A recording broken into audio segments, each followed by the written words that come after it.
ആപ്കി അദാലത്തിൽ central minister Giriraj സിംഗിന്റെ മേലുള്ള അടുത്ത കുറ്റാരോപണം ഇദ്ദേഹം എല്ലാവരെയും കളിയാക്കുന്നു എന്നുള്ളതാണ്. താങ്കൾ ലാലു യാദവിനെ കുറിച്ച് വളരെ ഈസി ആയിട്ട് ഒരു കാര്യം പറഞ്ഞു. ഒരു ദിവസം തീർച്ചയായിട്ടും വരും, നിങ്ങളും കളറായിട്ടുള്ള തൊപ്പികൾ ധരിച്ച് ഡാൻസ് കളിക്കുന്ന ഒരു ദിവസം വരുമെന്ന്. സത്യം പറഞ്ഞാൽ ഇവരെല്ലാവരും നയവഞ്ചകരാണ്. ഞാനിവരെയൊക്കെ വഴക്ക് പറയുന്ന സമയങ്ങളിൽ, പിന്നെ അവർ ദർഗയിൽ പോകുന്ന സമയത്ത് അവർ എങ്ങനെയാണ് ഡ്രസ്സ് ചെയ്ത് പോകുന്നതെന്നാൽ ഇറാനിൽ നിന്ന് ഒരു ഷെയ്ക്ക് വന്നതുപോലെ ആ രീതിയിലുള്ള ഡ്രസ്സും ഇട്ടുകൊണ്ടാണ് അവർ പോകുന്നത്. എനിക്ക് എൻ്റെ മതത്തിൽ വിശ്വാസമുണ്ട്, അതുപോലെ മറ്റുള്ളവരുടെ മതത്തെ ഞങ്ങൾ ബഹുമാനിക്കുകയും ചെയ്യുന്നുണ്ട്. പകരം കളിയാക്കാൻ പാടില്ല. ലാലുജി എന്താ പറഞ്ഞതെന്ന് വെച്ചാൽ വോട്ടിന് വേണ്ടി ഞങ്ങൾ നാടകം കളിക്കുന്നുവെന്ന്. അതുകൊണ്ടാണ് ഞാനിതൊക്കെ പറയുന്നത്. പക്ഷേ ഇതു മുഖേന സമൂഹത്തിൽ ഒരു പേടി ഉണ്ടാവും എന്നുള്ള തോന്നൽ താങ്കൾക്ക് വന്നില്ലേ? താങ്കൾ എന്താ പറയുന്നതെന്ന് വെച്ചാൽ ടെഹ്റാനിലുള്ളതുപോലെ തലയിൽ കൂടെ വെച്ചുകൊണ്ട് പോവുകയാണെന്ന്. അതെ സർ, ഞാൻ പറഞ്ഞത് സത്യമാണ്. എല്ലാവരും അവനവന്റെ മതത്തെ ബഹുമാനിക്കേണ്ടതുണ്ട്, മറ്റുള്ളവരുടെ മതത്തെയും ബഹുമാനിക്കേണ്ടതുണ്ട്. ഇതാണ് യഥാർത്ഥത്തിൽ ന്യായം. എന്നാൽ ഇത് ഏതു തരത്തിലുള്ള ധർമ്മമാണ്? നമ്മൾ വോട്ടിനു വേണ്ടി വെറുതെ അഭിനയിക്കുന്നു. ശരിക്കുമുള്ള കാര്യങ്ങൾ സംഭവിക്കുമ്പോൾ നിങ്ങൾ അവരുടെ കൂടെ നിൽക്കുന്നുണ്ടോ? പക്ഷേ നിങ്ങൾ നസറുള്ളയ്ക്ക് വേണ്ടി രാജ്യത്ത് കടന്ന് മുദ്രാവാക്യം വിളിക്കുകയാണ്. ഇതൊക്കെ നിങ്ങൾക്ക് ജസ്റ്റിഫൈ ചെയ്യാൻ പറ്റുമോ? ഇത് ഏതു തരത്തിലാണ് ന്യായമാവുന്നത്? ഈ ആളുകളൊക്കെ ഇത്തരക്കാരാണ്. ഗിരിരാജ് സാർ, അതുകൊണ്ടാണ് ജനങ്ങൾ ചോദിക്കുന്നത് ആരെന്ത് കഴിക്കണം, ആരെന്ത് വസ്ത്രമാണ് ധരിക്കേണ്ടത്. ഇതൊക്കെ ഗവൺമെന്റ് ആണോ തീരുമാനിക്കേണ്ടത്? ഞാൻ ഗവൺമെന്റിന് വേണ്ടി സംസാരിക്കുകയല്ല. ഗിരിരാജ് ഈ ഗവൺമെന്റിന്റെ ഭാഗത്തുള്ള ഒരു മന്ത്രി മാത്രമല്ല, ഞാനൊരു മനുഷ്യൻ കൂടിയാണ്. ഞാൻ സനാതനത്തിൽ വിശ്വസിക്കുന്നവനാണ്. എനിക്കതൊരു അഭിമാനമാണ്. ഞാനൊരു സനാതനിയാണെന്ന് പറയുന്നത് എനിക്ക് അഭിമാനമാണ്. ഞാൻ ജനിച്ചതൊരു ഹിന്ദു ആയിട്ടാണ്, ഞാൻ വളർന്നതും ഒരു ഹിന്ദു ആയിട്ടാണ്. പാർട്ടിയിൽ ചേർന്നതിന് ശേഷമാണ് ഞാനൊരു സ്വയം സേവകനായി മാറിയത്. MLA യും MP യും മിനിസ്റ്ററുമൊക്കെ ഞാൻ അതിന് ശേഷമാണ് മാറിയത്. ഒരു കാര്യം ഞാൻ ഉറപ്പിച്ചു പറയുകയാണ്, എനിക്കെല്ലാം ഉപേക്ഷിക്കാൻ പറ്റും. ഒന്നുകൂടി പറഞ്ഞാൽ, ഞാൻ എൻ്റെ അവസാന ശ്വാസം വരെ ആരെന്ത് തന്നെ ചെയ്താലും എൻ്റെ ഹിന്ദുധർമ്മത്തെ മാത്രം ഞാൻ ഉപേക്ഷിക്കാൻ തയ്യാറാവില്ല. ഞാനൊരു ഹിന്ദുവായാണ് ജനിച്ചത്. ഞാൻ ഹിന്ദുത്വത്തെപ്പറ്റി സംസാരിക്കാറുണ്ട്. ഞാൻ എന്തുകൊണ്ട് സംസാരിച്ചുകൂടാ? അതും ഞങ്ങളുടെ മതം അപകടത്തിലുള്ളൊരു സമയത്ത് ഞാൻ എന്തുകൊണ്ട് സംസാരിച്ചുകൂടാ? ആരെങ്കിലും നമ്മളെ പേടിപ്പിക്കുന്നുണ്ടെങ്കിൽ ഞാൻ തീർച്ചയായും അവരെ എതിർത്ത് സംസാരിക്കേണ്ടതുണ്ട്. മതം എവിടെയാണ് ആപത്തിലുള്ളത്? ഇവിടെ കൈറാനായിൽ നിങ്ങൾ കണ്ടതല്ലേ, എല്ലാവരും അവരുടെ വീടുകളിൽ ഒരു പ്രത്യേക സമുദായത്തിന്റെ വീടാണ് എന്ന് എഴുതി വച്ചിരിക്കുന്നത്. ഞാൻ പറയുന്നത് വിശ്വസിക്കുന്നില്ലേ? ആർക്ക് വേണമെങ്കിലും അത് കാണാവുന്നതാണ്. ഒരുപക്ഷെ ഞാൻ പറയുന്നത് തെറ്റാണെന്ന് നിങ്ങൾ വിചാരിക്കുന്നുണ്ടെങ്കിൽ, എവിടെയൊക്കെ 80% മുകളിൽ അവരുടെ പോപ്പുലേഷൻ ഉണ്ടോ അവിടെ ഒരു പേടിപ്പെടുത്തുന്ന എൻവയോൺമെന്റ് രൂപം കൊള്ളുന്നു. പക്ഷേ എവിടെയൊക്കെയാണോ ഹിന്ദുക്കളുടെ പോപ്പുലേഷൻ 90%, 95%, 98% ഉള്ളത്, അവിടെയൊക്കെ ആർക്കും പേടിക്കാതെ ജീവിക്കാൻ പറ്റും. അതൊക്കെ എന്തുകൊണ്ടാ? അതായത് ഈ എല്ലാ കാര്യങ്ങളും താങ്കൾ പറയുമ്പോൾ ഇത് മുഖേനയാണ് ജനങ്ങൾക്കുള്ളിൽ പേടി ഉണ്ടാകുന്നത്. അതുപോലെ കോൺഗ്രസിനെ കുറിച്ചും രാഹുൽ ഗാന്ധിയെക്കുറിച്ചും താങ്കൾ പറയുന്നത് എന്താണെന്ന് വെച്ചാൽ അത് തുക്കട ഗ്യാങ് ആണെന്ന്. എന്തുകൊണ്ട് പറഞ്ഞുകൂടാ? JNU കോളേജ് ഉള്ളത് ഡൽഹിയിലാണ്. JNUക്കകത്ത് നിന്ന് മുദ്രാവാക്യങ്ങൾ ഉയരുന്നു. അഫ്സൽ, എനിക്ക് നാണക്കേട് തോന്നുന്നു, നിന്നെ കൊന്നവർ പുറത്തു തന്നെയുണ്ട്. ആരാണ് അഫ്സൽ?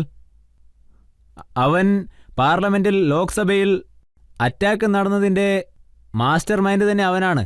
എന്നാൽ ആ സ്ഥലത്ത് പോയിട്ട് രാഹുൽ ഗാന്ധി അവനെ സപ്പോർട്ട് ചെയ്യുന്ന രീതിയിൽ സംസാരിക്കുകയാണ്. അങ്ങനെ ഇരിക്കുമ്പോൾ അദ്ദേഹം ചിന്ന ഭിന്നമായ ഗ്യാങ്ങുകളുടെ ലീഡറാണെന്ന് ഞാൻ പറഞ്ഞതിൽ തെറ്റുണ്ടോ? നിങ്ങൾ തന്നെ പറയൂ.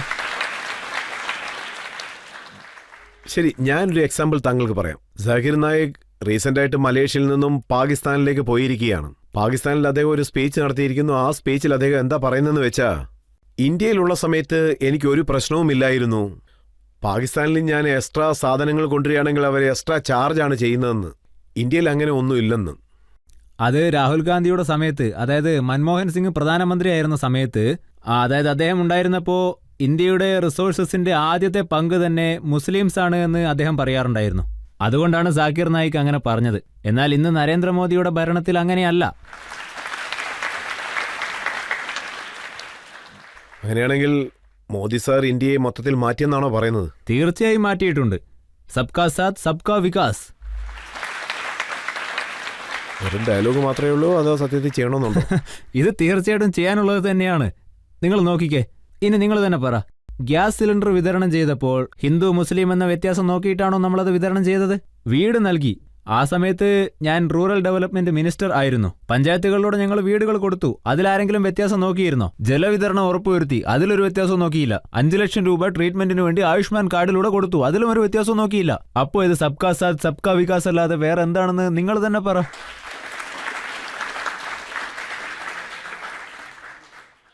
പക്ഷേ അവരെന്താ പറയുന്നതെന്ന് വെച്ചാൽ ബുൾഡോസർ വെച്ച് ഇടിക്കുമ്പോൾ ഹിന്ദു മുസ്ലിം നോക്കിയോന്ന്.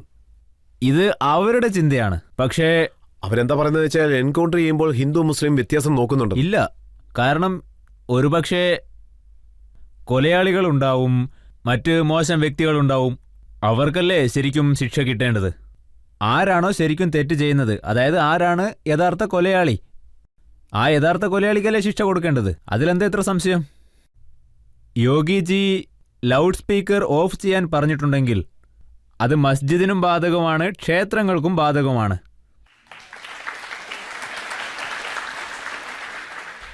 ഇതൊന്നും ആരുടെ കണ്ണിലും പെടുന്നില്ലല്ലോ. ഞാൻ എന്താ പറയുന്നതെന്ന് വെച്ചാൽ, ഒരു കയ്യിൽ ഖുറാൻ പിടിക്കുക, മറ്റൊരു കയ്യിൽ ശാസ്ത്രത്തെയും പിടിക്കുക. ഞങ്ങളുടെ നേതാക്കന്മാരും ഇതാണ് പറയുന്നത്. പക്ഷെ അവരെന്താ പറയുന്നതെന്ന് വെച്ചാൽ, വിശദമായ രീതിയിൽ തന്നെ ഖുറാൻ പഠിക്കണം, എന്നിട്ട് നിങ്ങൾ ടെററിസ്റ്റായി മാറണം എന്ന്. അങ്ങനെയാണെങ്കിൽ താങ്കൾ എന്താണ് പറഞ്ഞു വരുന്നത്? മദ്രസ ഉള്ള സ്ഥലങ്ങളിലെല്ലാം ടെററിസമാണോ പഠിപ്പിക്കുന്നത്? ഒരു പ്രധാനപ്പെട്ട കാര്യം നിങ്ങൾ എന്നെ ഓർമ്മിപ്പിച്ചു.